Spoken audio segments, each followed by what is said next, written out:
Joe Biden walking away with Alabama, Virginia, North Carolina, Tennessee, Arkansas, Oklahoma, Minnesota, Massachusetts, Texas, and possibly Maine as well.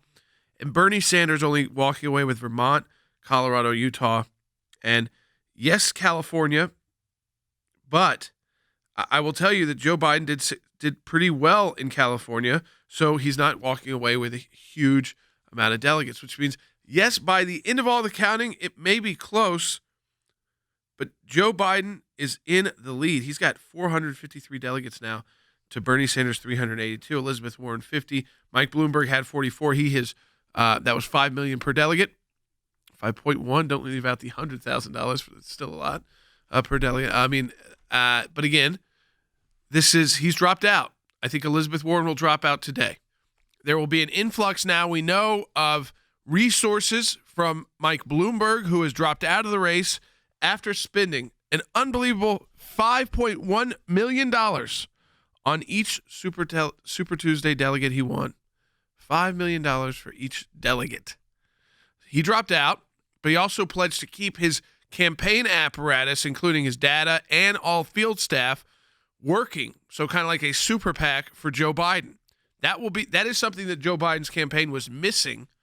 And again, as many commentators will say, having that doesn't guarantee you a win, obviously in Mike Bloomberg's case.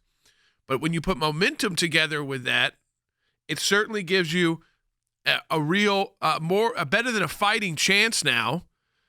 I mean, just imagine the world we live in today. Joe Biden is in the delegate lead.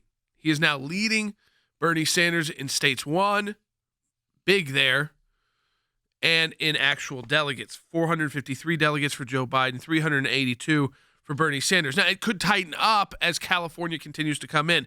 The fact that he won in Minnesota, Massachusetts, and it looks like he's going to hold on in Maine, Jordan, is really, really phenomenal. The other thing, the fact that Senator Warren finished third in her own state. She didn't not just win it, she finished third behind both of the other candidates. That's pretty remarkable. I would say it was about as good of a night for the former vice president as he could have imagined. Here's maybe the only thing I wouldn't be excited about if I'm him.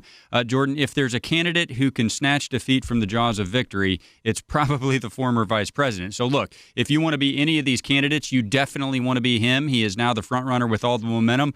Jordan, I would say this on kind of this whole narrative, the surge from the Joe Biden campaign, they've been calling it Joementum, but I agree with you. This is really more the establishment finally deciding that they're going to consolidate around him and push it away from Bernie Sanders. Donna Brazile yesterday was saying how they were not favoring any one candidate. Of course, that is just very hollow coming from the person that leaked debate questions to his opponent the last time around. Jordan, they changed the debate rules to let Mayor Bloomberg on the stage. Now they're changing them again to keep Tulsi Gabbard off of it. This momentum, in my view, has a lot less to do with Joe Biden and more to do with the Democrat establishment finally deciding, okay, this is our only option. We're going to go with him.